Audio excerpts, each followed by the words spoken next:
You're now listening to the Hot Take Podcast with Stephen Blake, your source for everything fantasy football. Here are your hosts, Stephen Taroni and Blake Sullivan. Welcome to the Hot Take Podcast. My name is Stephen Taroni. Joined by me, as always, is Blake Sullivan. What is going on, Blake? How are we feeling tonight? Pretty good, man. A lot of firsts coming up on the Hot Take. We're going to have our first NFL player on, so be ready for some hot takes from somebody in the NFL themselves. Yeah, that's right. So tonight we're going to dive into kind of the tendencies of some of these defenses in the NFL. That'll kind of help you if you have, a defense special teams in your roster slot. But even if you don't, I think what we're going to talk about today is really going to capture what defenses you want to exploit. And so we're going to have Eric Crocker on the show today, and he is a former NFL player. He played for the Jets for a little while, played in AFL for a little bit, Arena Football League, and he actually has his own podcast right now in which he talks about wide receivers and cornerbacks, and really is a great show to kind of get an edge. Because when we're looking at fantasy football, what do we have? We have metrics, we have stats, and we have film. I mean, those are really the three main things we have as fantasy analysts to kind of delve into what we think about a football player. So we're going to get into some of that today. Before we have Eric on, Blake, man, there's some news that we got to talk about. Ezekiel Elliott, it's not even the security guard thing in Vegas. So get that out of your head. That's over with. We're on to other things now. There's a contract dispute right now with the Dallas Cowboys and Ezekiel Elliott. Essentially, he has 2 years left on his contract, but he wants this to be resolved sooner than later. I have heard there's a mutual agreement that 2020 they're going to have this resolved, but Michael Florio of NBC has put out and reported that Ezekiel Elliott has told people in his camp, people private to him, that he might hold out this year. And that's extremely relevant for fantasy football. So, Blake, does this scare you? Let's say you have Ezekiel Elliott already on your team, and maybe you have him on your dynasty squad. Are you scared by this news right now? Yeah, I mean, I have a lot of teams where he's already on there. My first pick in a lot of drafts this year, especially these best ball leagues that I'm getting into. It makes me a little bit nervous, but I'm not that scared because when you look at it, he's making $3.5 million this year, $9.09 million next year. Right. It's not like he's getting paid a lot of money right now. He deserves to be making a lot more than that. When you look at somebody familiar to the situation with Le'Veon Bell the last couple of years and what we've had to deal with, he was making $14 million trying to get $17. I don't think the Cowboys would have any problem giving Ezekiel Elliott $12 million or $10 million to restructure this deal over the next 2 years, if that's what it takes to keep him playing and then potentially move into an extension where you're talking about giving him maybe a 3 or 4 year extension after this deal. Yeah, you talk about Le'Veon Bell, and he really started this whole trend with running backs. And it was even before last year, before he held out. I mean, there was years of him wanting more than the franchise tag, wanting more of a longer commitment. And, just the point was, hey, look, I'm valuable to this team more so than my paycheck says, especially when you compare it to the wide receivers, some of the offensive linemen maybe. The running backs just have not been paid. And, of course, we've seen it recently with Todd Gurley. We've seen it with David Johnson. The contracts are going up with running backs. Now we're seeing Melvin Gordon. He might hold out.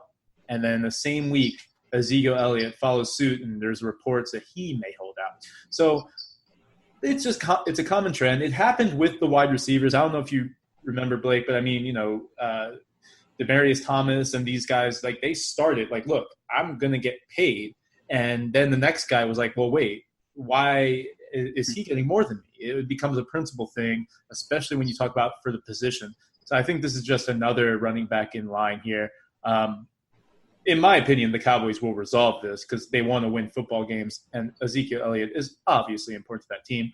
They're not going to make this go longer than it needs to. Yeah, I think the nice thing for them is, hopefully they could just restructure his current deal for the next 2 years. Good point. Because then that doesn't put them in a hole if something happens to Zeke or if he just falls off the face of the earth somehow, which I don't see that happening, but it protects him in that kind of scenario. And then it also protects Zeke in case he does get hurt in one of these seasons. He's still going to be getting paid. Awesome. Yeah, exactly. And I think it'll be resolved sooner than later. So even if they restructure it right, he eventually will probably get that contract. I don't think he misses time for this year. He might hold out in training camp. That might be a thing, but I don't think he misses time this year at this point. So we are going to get into some of these defenses to exploit. We're going to talk wide receivers, really who are the toughest matchups, who do you want on your squad that really presents a problem for the defense, and then we're going to flip that coin and where are the strengths in some of these defenses, where are some weaknesses. We're going to talk about the Rams, Jaguars, and Bears, some of the best defenses in the league. When you see that on your schedule, you're like, damn, I'm going up against the Bears defense this week. But we want to really talk about, okay, but actually the Bears, they can be exploited within the mid-range, within like those intermediate routes. Talking about tight ends, maybe you have a tight end on your team that can actually beat the Bears defense, or you might want to stream that position that week. It happens all the time. I remember like a couple years ago, the Seahawks were on fire. I mean, every year for like 4 or 5 years, you did not want to face the Seahawks. But for a couple years there, because they locked down wide receivers, the tight end was used heavily against the Seahawks. So I remember like Antonio Gates had 3 touchdowns in the game, and he was very streamable at that time. So it does happen where these strong defenses have weaknesses. I want to remind you guys about Draft Pros. Find that on thefsgn.com. That is Blake Sullivan's website. We are going to be on there offering you draft service this year. So we're going to be offering video chat service during your live draft. We're very excited to offer that to you. Myself, Blake, Nate Hamilton, and Jeff Lambert, we're going to be offering personalized during your draft. We're going to be there while you're on the clock. Whether it's video chat, we can do a pre-draft synopsis and then go over your draft afterwards. And then, of course, take your questions during season. That is Draft Pros at thefsgn.com. Blake, you want to tell everyone about the Patreon page before we move on? Yeah, so we got our Patreon page set up, and the cool thing about it is that actually you can win our Draft Pros service over there on Patreon with one of the tiers. We've got a few different tiers set up. So we have one tier where you subscribe, and every month we're going to give out signed merchandise. So things like our T-shirts, our hats, things that we make up for the Hot Take podcast. Other tiers are going to be signed jersey giveaways. So we've got a couple of those in the works right now. So basically, once you get some of your friends in those tiers and they fill up, then every month we're going to be giving away jerseys. So, and it's a pretty small tier. So only 5 people have to be in it. And you've got a really good chance of winning some signed jerseys. Tons of giveaways from us. We're going to have discounts to other sites, to different fantasy platforms if you like playing DFS and things like that. So definitely go over to Patreon and look up the Hot Take Fantasy Football Podcast. We've got a lot of good stuff over there. Awesome. Yeah, and you can find the link to that Patreon page on my Twitter page at FFProfessorST3 or Blake's at Blake Sullivan FF. Awesome, bro. Before we get Eric Crocker on, I'm very excited to have him on today, Blake. We want to just talk a little RB rankings. We want to we did our rankings a few weeks ago with Bob Lung. Let's just kind of get a gauge on temperature on these running backs. So let's talk about Mark Ingram, Kenyon Drake, David Montgomery, who, that's our boy, and then Josh Jacobs. So Josh Jacobs kind of fluctuated a little bit because there was reports he might hold out himself. I think that's already dead and gone there. So Josh Jacobs is back on the hype train as an all-purpose back this year for the Oakland Raiders. Blake, if you had to rank these guys, how would you do it? Yes, I was looking at it, and immediately I was like, well, I know exactly how I'm ranking this. But then I kind of took a look at the numbers a little bit more. And with this being a PPR format, Kenyon Drake has a lot of upside in the PPR format, getting around 50 receptions a year. It's going to be 20 or 30 more than Mark Ingram, most likely. Obviously, with having Lamar Jackson back there, you might have some RPO stuff where Ingram will come out of the backfield and still get some more receptions this year. So I'd like for that to pick up. But, he's getting 300 or 400 more yards than him, too, through the air game. I'm still going to give first place to my boy David Montgomery. I think he's going to get enough volume to make it work, to make him the top guy on this list. And then I'm going to go second with Kenyon Drake. I just like that PPR upside a little bit more. Maybe having Ryan Fitzpatrick down there, the offense will move down the field more too. So maybe he'll find the end zone a couple more times.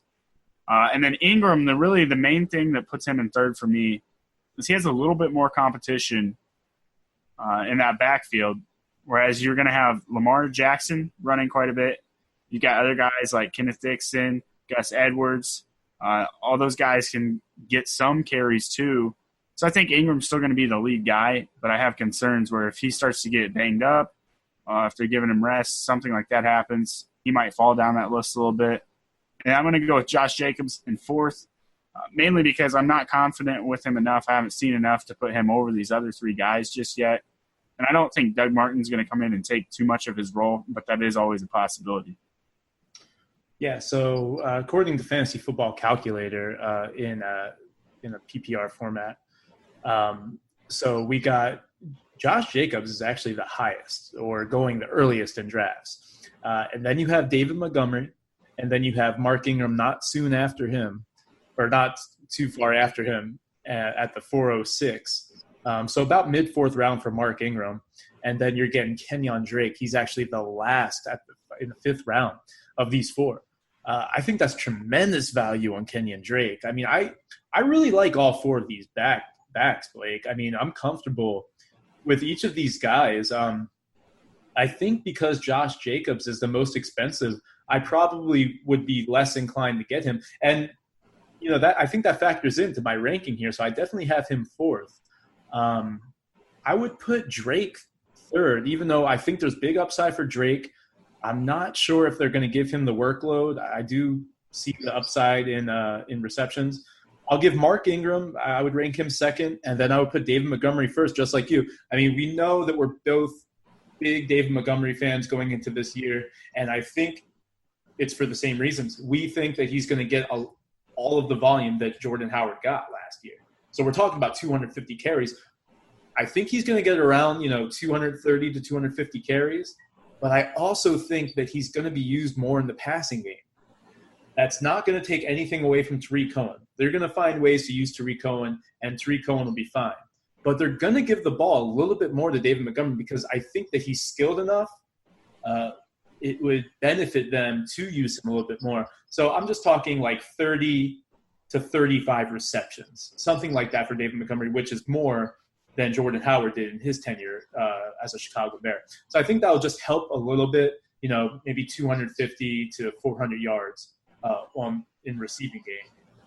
But I think that's going to be enough. Mark Ingram's going to get a lot of volume. I've seen a lot of disrespect from Mark Ingram. Have you seen that, Blake? What are your feelings for Mark Ingram going into it? I think you kind of alluded to, Justice Hill and then Kenneth Dixon getting some work, Gus Edwards. Do you think there's just going to be like a committee approach, or do you think he's the lead back? Oh, I think he's definitely the lead back. I think it's going to be kind of a committee approach to the second string guys. They're going to try and mix them in different situations, different looks, try to have different back on the field. I think that's just going to keep the defenses guessing a little bit more when you're going to have three different runners on the field at any given time by the time you add in Lamar Jackson. Right. So I think that's really dangerous, but, Ingram is going to get plenty of volume. I'm just a little bit concerned that if something would happen to him where he gets injured, is he going to be able to come back and just be the guy, or are they going to want to start plugging in those other guys that have filled his void maybe for a week or two? So, I have a little bit of those reservations. I'm sure a lot of other people are having those reservations, which is why his ADP is down. But I have no problem drafting him where he's at. And I honestly draft him a little bit earlier than where people are taking him right now, just because I think it's still a good value that leaves you plenty of upside. Yeah, I'm okay with Mark Ingram in my fourth or fifth round for sure. They're going to run the ball in Baltimore. They were, I believe, first in rushing attempts last year. If they weren't first, they were second with the Seattle Seahawks. So Mark Ingram's going to get a lot of that. Yeah, Lamar Jackson's going to run.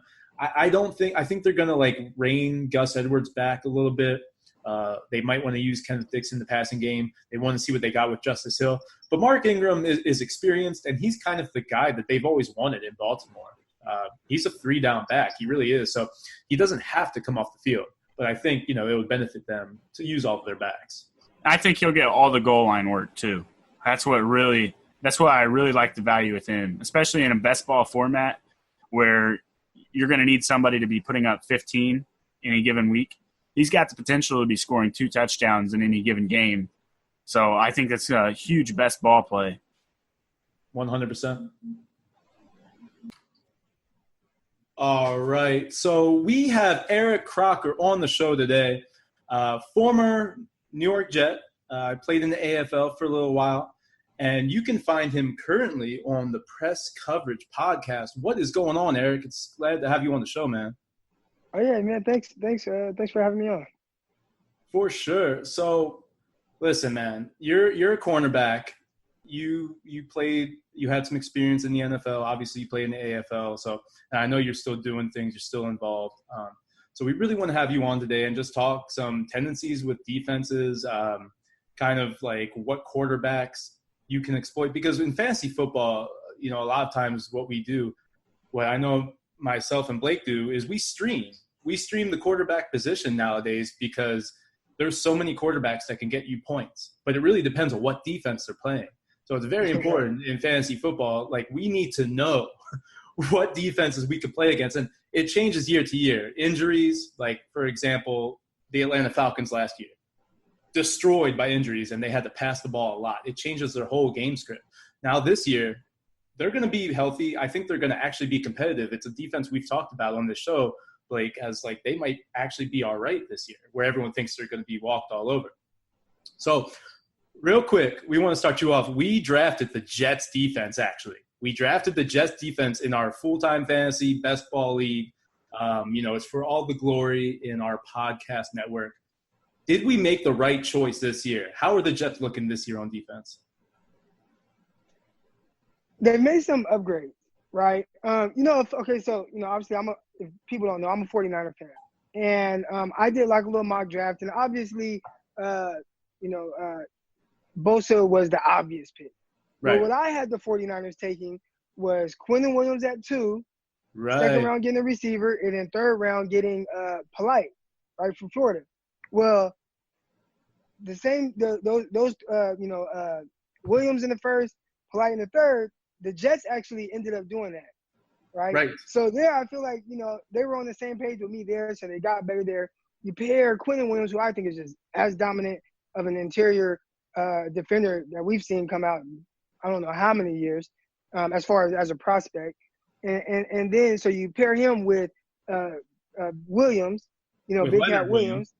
Yeah, Leonard Williams. And then you also, you got some linebacker help with, they signed Mosley.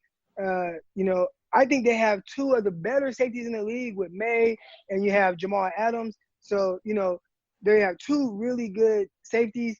The cornerback position is a position that's a little to question, I think, out of all of their kind of bigger needs. I know they needed the edge rusher, but right. that corner position, Trumaine Johnson, which, from everything I read, I didn't really watch a ton of them. He had more of a down year in his first year in that defense. I know he had a couple interceptions. And I know Trumaine. I've trained Trumaine. We're both from Stockton, so I don't want to talk to, but, that's the homie. But, I from what I hear, he didn't have as great of a year, as they were expecting, paying him all that money. And then who the hell is opposite him? So I think that's the biggest question marks of the team. How well are the corners going to do? But I think they've built the defense, fairly well to be able to compete around them. Yeah, I mean, you bring up a good point. Like, Trumaine Johnson, for me, is a name, right? Like, that's a name to know. He was great on the Rams for a couple of years.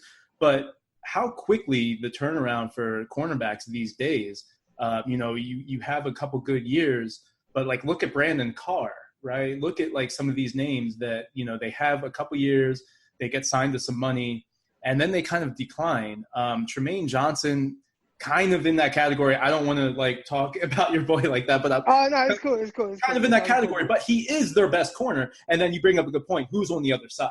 So it's going to be tough. But yes, Jamal Adams is an elite safety in the league. And, you know, C.J. Mosley, he still has years left, especially at that middle linebacker position. I love Quinnen Williams. You know, of course, he got that infamous sneeze and then bless me video. I mean, just for that alone, like, I just want all of the Jets defense because of that. But, you know, Leonard Williams really has to step up this year. And I think if he does, they'll be all right. They're really, like you brought up, they needed a pass rusher. If he could just be that, they would be all right. I think it'd be fine. I mean, you know, you see, and sometimes it's not just the numbers. Like, if you just look at just pure, like, sack totals, that's not telling the whole story. You know, again, like, you know, watching 49ers and DeForest Buckner, in his first year, you know, he jumped out, had a really good rookie year, 6.5 sacks. Well, his second year, he only had like 3 sacks. And I felt like his second year might be one of his best years that he's had, even though last year he had the 12 sacks, you know. So, right. You know, Williams, you know, sometimes it's not all about the sack numbers, but, you know, just how, you know, how's his pressure, you know, consistent pressure, how is he versus the run, things like that. And, you know, now he has somebody who's equally as good and probably even a better prospect coming out of college than he was. So now they're playing next to each other. I think they should play off each other very well, and that should improve everybody on the D-line. And maybe even free up a guy like Polite, who, I don't know what the hell he was doing this draft season, and it didn't look like he was working out. But if he gets back to what he was doing at Florida, and he's hell off the edge. He's a terrific pass rusher. So I think they are headed in the right direction. They just need everybody to play together. And May, that safety, man, I don't think he gets enough love. He's pretty good. He's pretty good. And so, yeah, you have him. You have Adams is the guy. Right. Adams, but yeah, he's pretty good too. I mean, yeah, definitely. Like when you have an elite player like Jamal Adams that can wreck a play, you have some leadway at that other safety spot. Like, just don't mess up. Don't blow your cover. You know what right. I mean? So I think they're going to be all right. There's definitely, I think, you know, we kind of touched on it, where you can exploit the Jets with some of these wide receivers. I think that's where their weakness is. So let's kind of bouncing off of that, Eric. What defenses this year can you exploit in fantasy? What defenses just really are going to just not have the personnel to step up to some of these elite receivers and running backs in the NFL? You know, I'll tell you what, man. There's a scheme that I feel, especially last year, started to really get exposed. Shanahan kind of started it in the playoff game against Seattle. But that single high kind of buzz cover 3 type defense, and, I mean, there's a lot of teams running that around the league now, and it's starting to get exposed. You saw Jacksonville take a huge step backwards. You see it not, you know, being great for the 49ers. You see even the Vikings, they took a step backwards from the year before. You know, and they had the same talent on the field. A lot of it has to do with teams really starting to understand exactly how to attack that scheme. And I think more than anything, even, you know, teams that, you know, maybe they don't have the personnel and stuff like that, that scheme is really starting to get exposed. So I look towards those single high cover 3 based scheme teams, and those are the ones that are starting to get a little exposed. Okay, so are teams like running that exclusively? That's more of a situational thing, right? Where you would drop into that cover 3? So Seattle, when they were running it, and they were kind of the poster child for it because they were the first ones to kind of bring it, they ran it damn near exclusively. They very rarely ran other coverages, and it worked great for them. You know, they had everybody on that defense. They moved as one. I remember even one game they held Drew Brees at 76 passing yards, like Drew Brees. Right. You know, so like they moved that one. They damn near ran one coverage all game, or I'd say 2, but it was kind of the same look. They ran that 3 cover 3 buzz look, and then they ran some man off of it, and everybody just did their jobs. So, but these other teams are trying to do that, and you might not have the personnel that they had with Sherman in his prime, and with you know, Earl Thomas over the top, and Cam Chancellor as the eraser, and right. Wagner and KJ Wright. I mean, we can keep going on and on about all the guys they have on that defense. that's what made it work so well. Other teams are trying to emulate that, and they don't have those type of guys, and they're busting coverages. Guys aren't really doing exactly what they're supposed to be doing. Guys aren't really running to the ball. Drop coverages here and there, and guys really not, am I supposed to be the hook player on this, or should I do this and that? And that's when they're starting to get exposed. People are challenging the rules of the defense, and I'm seeing that more and more and more, and that's why, I would probably stay away from teams that are running that. And there's a lot of teams that do it. The Chargers, the Cowboys run a variation of it, but I think the Cowboys, more than most teams, do a great job of just kind of that not being their base defense. They sprinkle it in. They run a lot of everything else. They do run some of that single high stuff. And Chris Richard, he was in Seattle for a lot of that, but he does a great job kind of having that defense, but sprinkling in a lot of other stuff and making it work. So, yeah, that's kind of – It's funny you bring up the Cowboys because I will say, for that cover three, and then, great point on the Chargers, because I think the Chargers, they rely a lot on their pass rushers. They have Hayward back there, but they're kind of weak other than that, especially last year with injuries. But, that cover three can be exploited. What makes up for that, I feel like, is speed. And I think the Cowboys actually have that. And so when I'm talking, I want to bring up, defenses that will actually surprise this year. I think the Cowboys are one of those teams where you don't really think of them as a good defense, but when you look at their personnel, they're stacked. Oh, man. So the Cowboys, my brother's a diehard Cowboy fan. And I watched the Cowboys against the 49ers in last year's preseason game, first preseason game of the season. And I said, whoa, like that's different. How those Cowboys defenders are moving, how they're running to the ball, everybody moving fast. I mean, that was – it jumped out to me. And I had tweeted out, and those Cowboys, they might be dangerous because that defense looks elite. And then people gave me a hard time about that, and really it hurt me to say that because I just really hate the Cowboys. But, I'm interested to see if they take the next step. Where they've been hurting is safety play. So I like Awuzie on the corner. I really like Byron Jones probably more than most.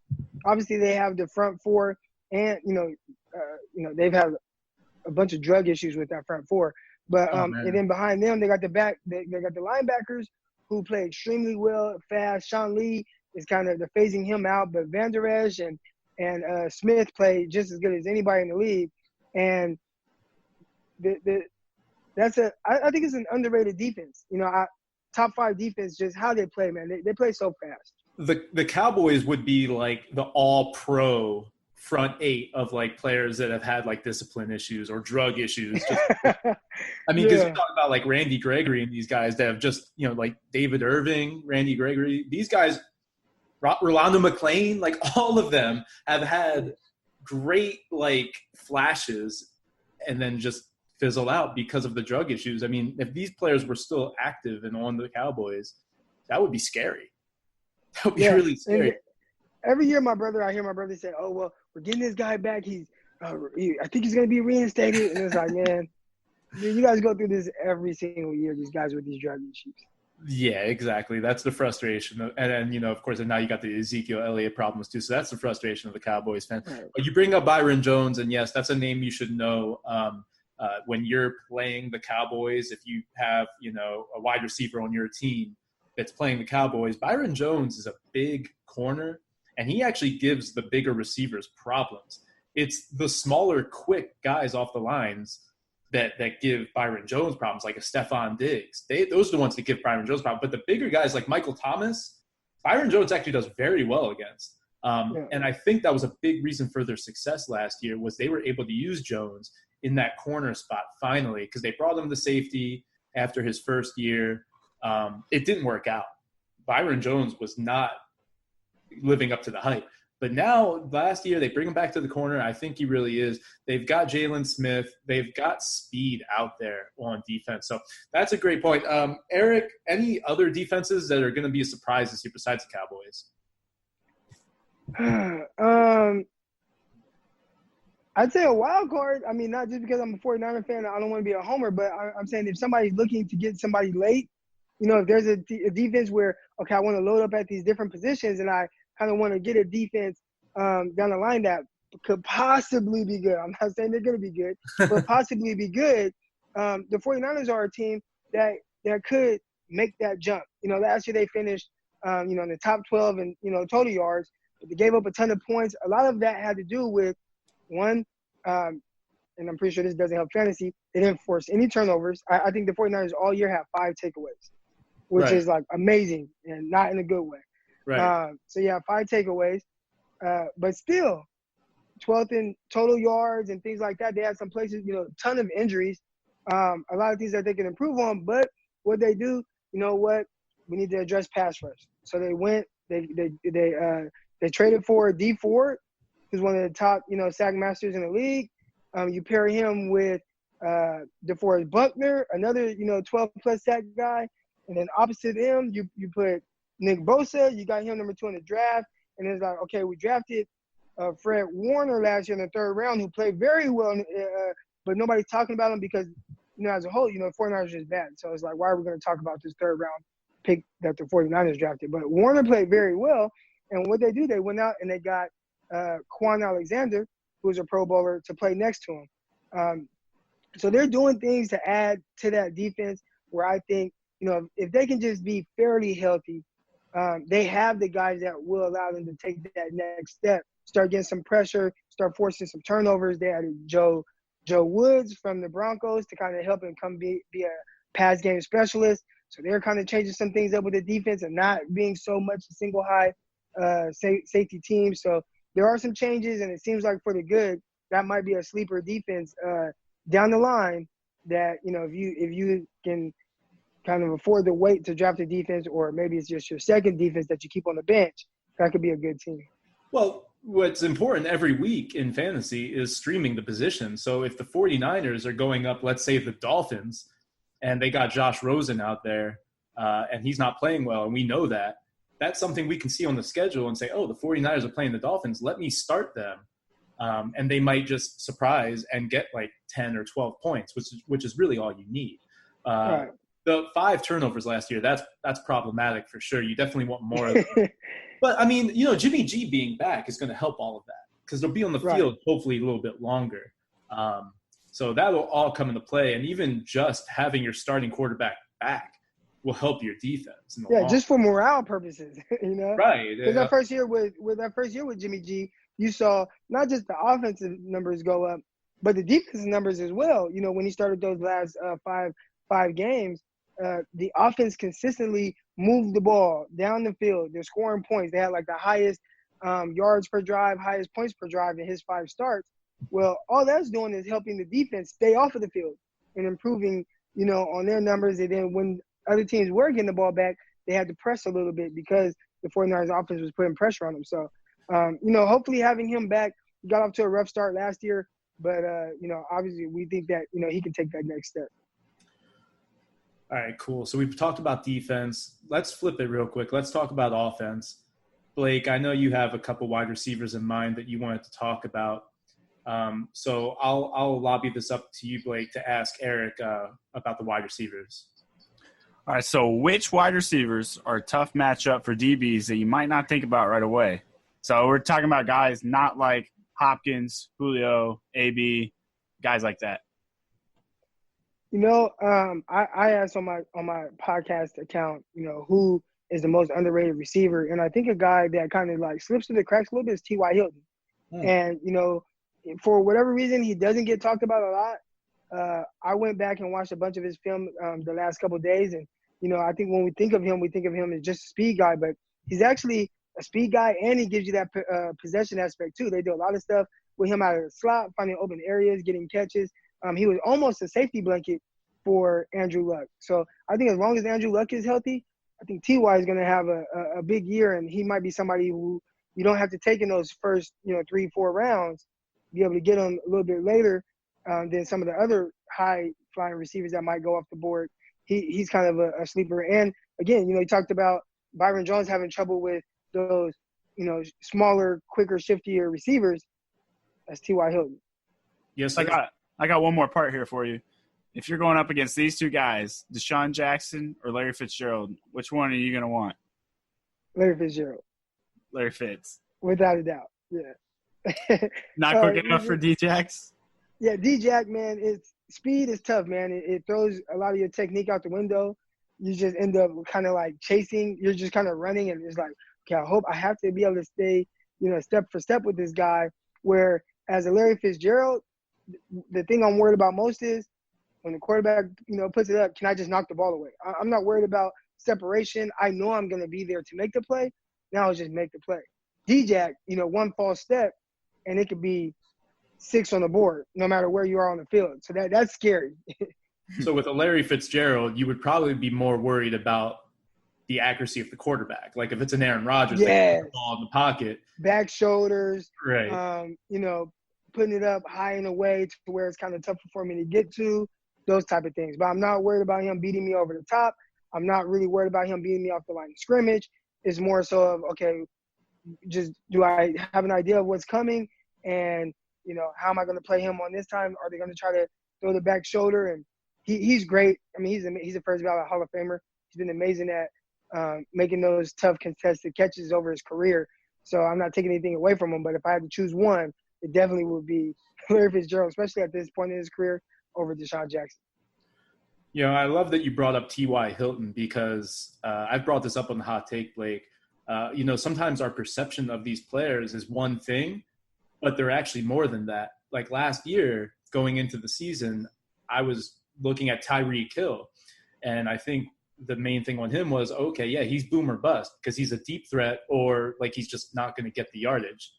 But when you look into somebody like Tyreek Hill, he actually was a safety blanket for a little while, especially with Alex Smith.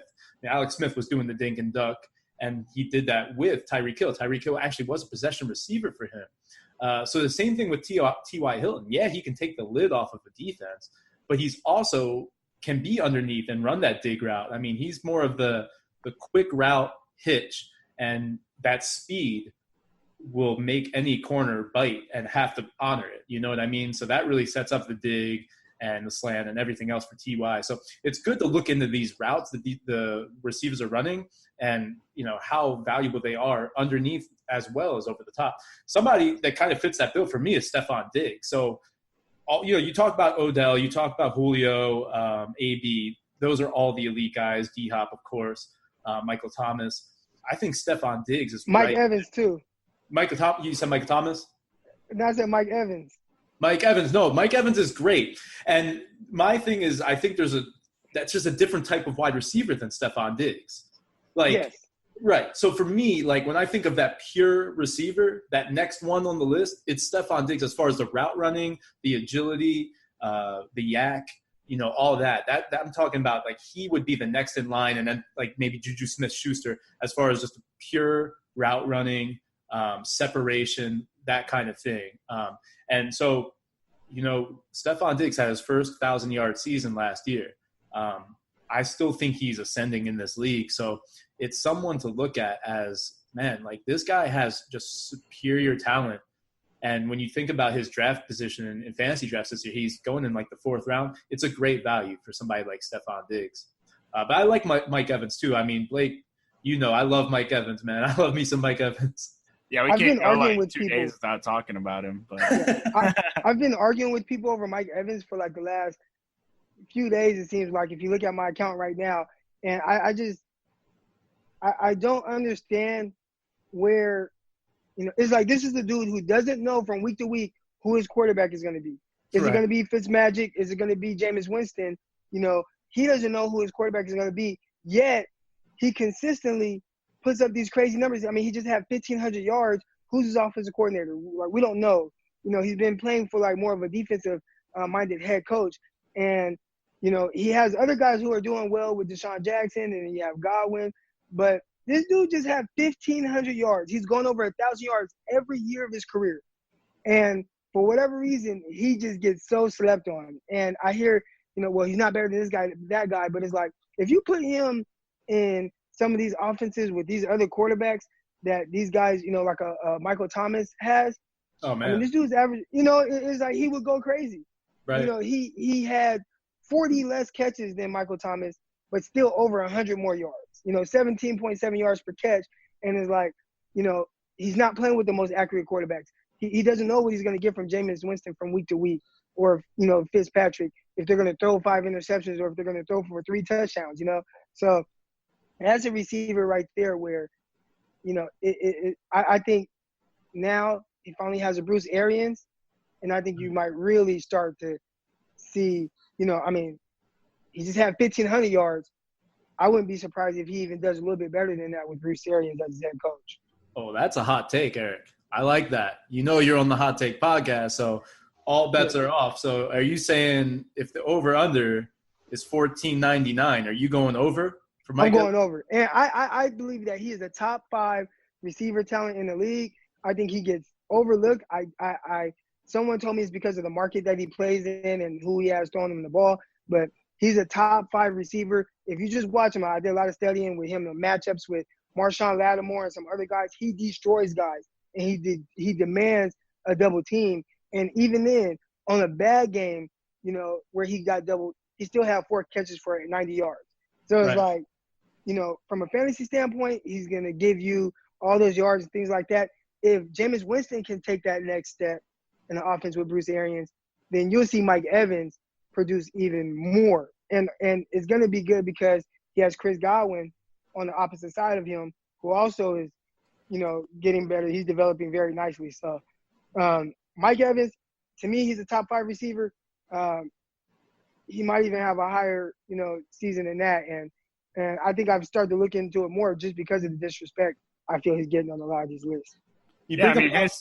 Go ahead, Blake. Yeah, his career catch percentage is only at 55%. But you look at the tape and you look at his skill, he can get all those jump balls. Elite receiver. So if Jameis can have better accuracy, you're going to see that catch percentage go way up. It went up to 62% last year, and that's why you saw the yardage go up so much. So if Jameis Winston can just find his groove and stay accurate, you're going to be in for a huge season. I don't think it's definitely a hot take, but I don't think it's too crazy to say well over 1,500 this year. Yeah, maybe it's that catch percentage that if it stays in the 60s, that's what he needs to stay in that 1,500 range. He doesn't have Drew Brees throwing him the ball. He doesn't have Aaron Rodgers like a Devontae Adams. And I like Devontae Adams, but he doesn't have an Aaron Rodgers throwing him the ball. Right. He doesn't have Drew Brees throwing him the ball where, oh man, I know the ball is going to be on this spot and the quarterback's going to throw it here. I mean, Winston throws passes and it's like, man, what the hell was he doing? Like, where was he? Like, he's not even in the vicinity of me, but that still counts as a target towards him. So yeah, that's my guy who I think, he's gonna surprise other people. He's not gonna surprise me. I think he's gonna do well. I'd say over 1,500 yards. Touchdowns numbers, I think his touchdowns will go up. A few years ago, he had 12 touchdowns. I think he's gonna hover around that number again. I love it, man. Yeah, we're big fans of Mike Evans, so we love to hear that. Eric, man, thank you so much for being on the show, bro. Tell everybody where they can find you and then what you have coming up for them on the Press Coverage Podcast. Oh, yeah. You guys can find me. My main account is at Eric_Crocker. I talk about football all the time. I just love football. And then I have the Press Coverage Podcast, which I started in April. And it's been doing well, man. It's getting bigger and bigger. I'd say in the last, I've only had it for 2-3 months now. And, it's pushing close to 4,000 followers. And I talk about the followers because to me that just lets me know I'm doing something right with it as far as the things I'm talking about. It's all receivers and DB based stuff where, I show clips, highlights, do a lot of coaching points. I end up having like a lot of coaches retweet things and say, man, thank you. I've been telling my kids about this and, they're not listening. Hopefully this will help them, and they're tagging all their players. So, man, it's been like great being able to kind of interact with everybody and the way I've kind of been doing it. So, yeah, make sure you guys follow Press Coverage Podcast Twitter account. Awesome, man. Blake, anything else before we get out of here? Tell everybody where they can find Draft Pros and what you got coming up on FSGN. Yeah, go over to the FSGN.com. Check out the Draft Pros. Also, the big tournament's coming up soon, so stay tuned to the Hot Take Podcast for more announcements. Hopefully within 2 weeks, I'm going to have everything set up and ready to go. And we might be on a new host this year, so it's going to be kind of interesting. Awesome, man. Yeah, and I will be at Canton, Ohio for the Midwest Fantasy Football Expo in August. we will be at the FFWC in Vegas, the Hot Take representing. So more details to come on that. On behalf of Blake Sullivan, my name is Stephen Droney. This has been the Hot Take.